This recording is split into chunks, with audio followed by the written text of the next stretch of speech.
5 अनाथ बहनों का जादुई टमाटर घर।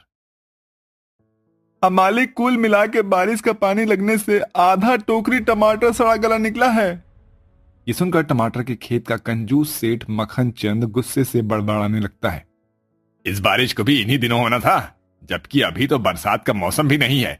कितने ताजे रसीले टमाटर उगे थे, उसमें से इतने बर्बाद हो गए। अबे ओ मुरली के बच्चे, देख क्या रहा है? ले जाकर इस टमाटर को फेंक दे कहीं। ये सुनकर टमाटर के खेत में काम कर रही गरीब केसरी कहती है, काश की सेठ ये टमाटर मुझे दे देता। फिर शाम को जब मजदूर दिहाड़ी लेकर खेत से चले जाते हैं तो केसरी कचरे में फेंके उन सड़े गले टमाटर को फटी साड़ी के तले छिपाकर घर जाने लगती है। उसकी आंखों से आंसू झलक जाते हैं। किसी ने देखा तो नहीं? क्या भगवान, एक पेट के लिए गरीब को क्या कुछ नहीं करना पड़ता। थोड़ी देर में वो घर पहुंच जाती है, जहां टूटी फूटी झोपड़ी में उसकी 5 गरीब बेटी पूजा, जूही, रिंकू, धानी और सबसे छोटी डब्बू भूखी प्यासी बैठी थी। माँ, भूख लगी है, जल्दी से खाना बना दो। हाँ, बस अभी बनाती हूँ बिटिया। उन 5 का इस दुनिया में उसकी माँ के सिवा और कोई नहीं था। सहारे के नाम पर एक टूटी फूटी झोपड़ी में वो सभी गुजारा कर रहे थे। जहां एक तरफ 5 बहनें अपनी अपनी थाली लिए खाना बनने का इंतजार करती है, तो वहीं केसरी उन्हें जैसे तैसे चटनी रोटी परोसती है और वो खुश हो जाते हैं। अरे वाह माँ, आज आपने हमारी मनपसंद टमाटर की चटनी बनाई है।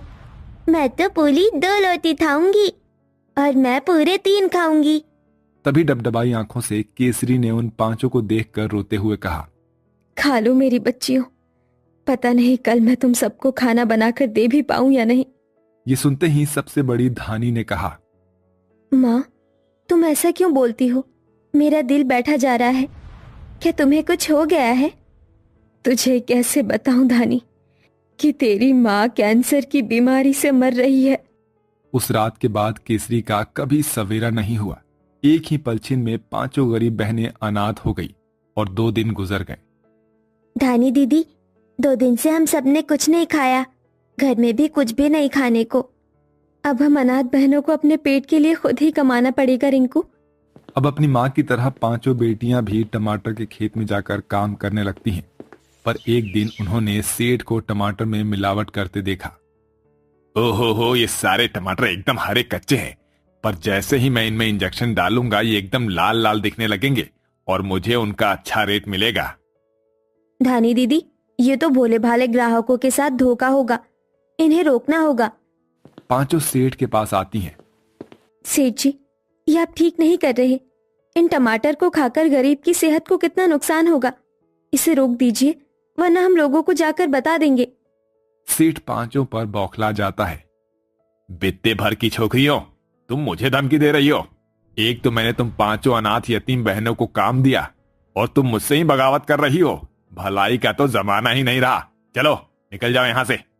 सेठ ने 5 को खेत से धक्का दे दिया और साथ ही अपनी अमीरी के दम पर औरों को भी उन्हें काम देने से मना कर दिया। ऐसे में 5 दाने दाने के लिए मोहताज हो गईं। फिर एक रात बहुत भयंकर तूफान आया। बिजली जोर जोर से चमक रही थी, जिससे 5 डर कर उठ जाती हैं। धानी दीदी, पूजा दीदी, हमारी झोपड़ी तो हिल रही है। झोपड़ी किसी भी वक्त गिर सकती है, हमें यहाँ से निकलना होगा। 5 जैसे ही झोपड़ी से निकलती है, वो झोपड़ी तूफान से टूट जाती है और ताबड़तोड़ बारिश आ जाती है। वो सब भीगती रहती हैं, पर किसी ने भी उन अनाथ बहनों को अपने घर में सहारा नहीं दिया। वो भीगती भीगती जंगल की तरफ आ गई। जैसे तैसे रात गुजरती है, पर सवेरा होते ही 5 को भूख सताने लगती है। उन्होंने कई दिन से कुछ भी नहीं खाया था। वहां पास में एक नदी और दूसरी ओर कचरे का एक बड़ा ढेर था। दीदी, मुझे भूख लगी है, क्या खाऊं? जूही, भूख तो हमें भी लगी है डब्बू, पर हमारे पास कुछ नहीं है। तभी नन्ही सी डब्बू ने कचरे के बीच एक हरा भरा पौधा देखा, जिसमें एक बड़ा सा लाल टमाटर उगा था। डब्बू टमाटर तोड़कर ले आई। देखो दीदी, मुझको क्या मिला? टमाटर।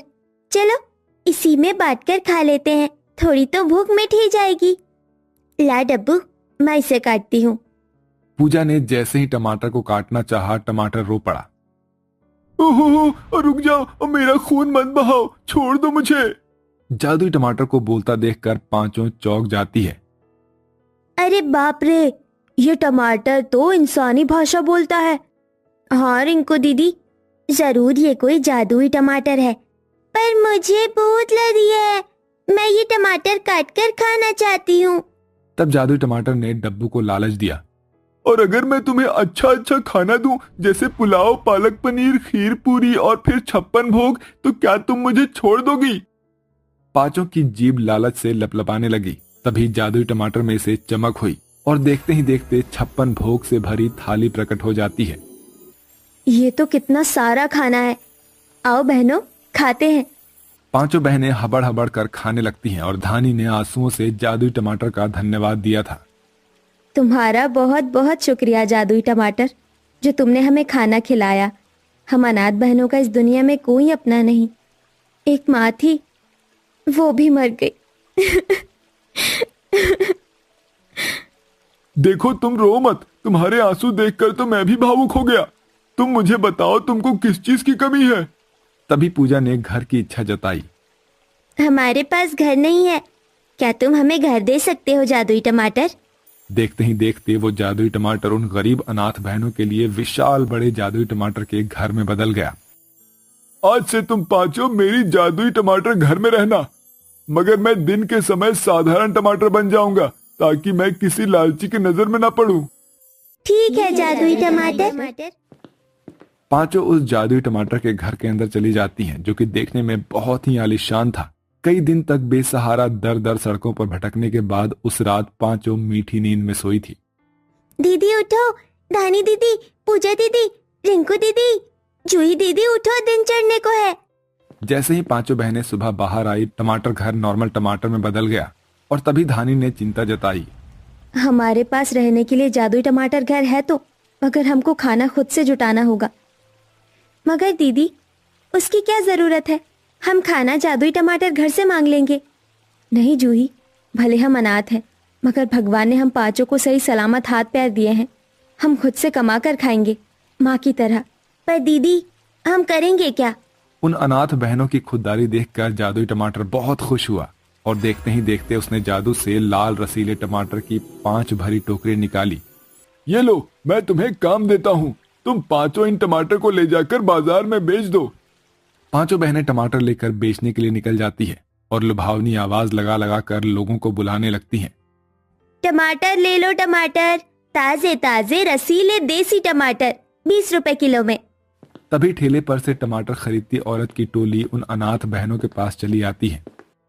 अरे वाह, इन पांचों बहनों के टमाटर तो कितने बढ़िया और ताजा दिख रहे हैं, और दाम में भी सस्ते हैं। गुड़िया, 5 किलो टमाटर तोल देना।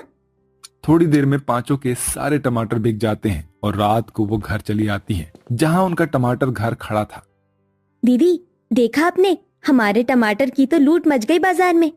हाँ पूजा, ये भगवान की दया है। पांचों का जीवन मेहनत करके बीत रहा था। जादुई टमाटर घर उन्हें रोज टमाटर देता, जिसे वो बाजार में बेचती, जहां लोगों की भीड़ लगी रहती है, और बाकी दुकानदार के टमाटर और सब्जी धरे के धरे रह जाते हैं। सब मुंह देखते रह जाते हैं, और इसका असर ये हुआ कि बाजार वालों ने सेठ मक्खन चंद के टमाटर खरीदना बंद कर दिया। और जैसे ही सेठ को पांचों बहनों के टमाटर बेचने का पता चला, तो वो एक रात उन्हें ढूंढता हुआ उस जगह पर आ पहुंचा और उनका जादुई टमाटर घर देख लिया। अच्छा, तो इस जादुई टमाटर के घर के दम पर बन रही है या अनाथ बहनें? अभी बताता हूं इन्हें जाकर। सेठ उनके टमाटर के घर में घुस आया और उन्हें धमकाने लगा। सेठ जी, आप यहाँ? हाँ मैं। कान खोल कर सुन लो पांचों, अगर कल से तुम बहनें मुझे बाजार में टमाटर बेचती हुई नजर आई, तो देख लेना तुम पांचों बचोगी नहीं, और ना ही तुम्हारा ये टमाटर का घर। पांचों चिंता में आ गई कि अब क्या किया जाए। सबकी आंखों से आंसू छलक आए थे। जादुई टमाटर घर, अब हम क्या करेंगे? यही टमाटर तो हमारे कमाने का जरिया है। अब तो ये आसरा भी छिन जाएगा। चिंता मत करो, मैं तुम्हें एक जादुई टमाटर दूंगा। तुम बस उस सेठ को खिला देना, और फिर देखना वो कैसे अपना सच खुद लोगों को आगे आकर बताता है। ये कहते हुए जादुई टमाटर घर ने उसे एक टमाटर दिया, और अगले दिन पांचों फिर से बाजार पहुंच गई। सेठ भी वहां आ धमका। इतना मना करने के बाद भी इन अनाथों ने दुकान लगाई है। आखिर ऐसा क्या अलग रसगुल्ले का स्वाद मिलता है ग्राहकों को इनके टमाटर में, जो इतना खरीद रहे हैं? खाकर देखता हूं। अरे ओ लड़की, जरा एक टमाटर तो दे। धानी ने वही टमाटर उसे दे दिया। ये लो सेठ जी, ये टमाटर सबसे मीठा है, खाकर देखो। जादुई टमाटर खाते ही सेठ ने मिलावट की बात भरे बाजार में कह डाली। अरे वाह, ये टमाटर तो अमृत से भी मीठे हैं। इतने लाल मीठे टमाटर तो मेरे खेत में इतना खाद मिलावट करने के बाद भी नहीं उगते। सुना भाइयों बहनों, कि सेठ हम लोगों को मिलावटी टमाटर खिलाता था। जूतों की माला लाओ, इसको पहनाओ अभी। लोगों ने सेठ की खूब इज्जत उतारी और उसे पीट पीट कर पुलिस के हवाले कर दिया। और अब बिना किसी डर के पांचों बहनें अपने जादुई टमाटर के घर में रहने लगी।